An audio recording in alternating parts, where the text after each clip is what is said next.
ourselves. We lived in harmony because we understood ourselves.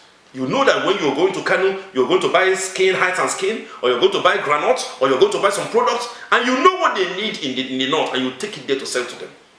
We live as friends. We live abroad as brothers. We are still not enemies.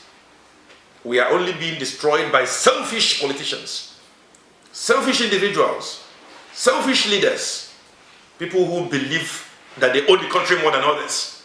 The little 1% of Nigerians, those are the ones instigating the destruction of Nigeria. But we are telling all our leaders to come together now, bring themselves together, work together, have one heart. When we say indigenous people of Biafra, we are not the only ones that are indigenous people. There are also indigenous people everywhere in Nigeria. So it's time for us to begin to work together. We have come up with a lot of things. A lot of people will ask us, look at this book for instance.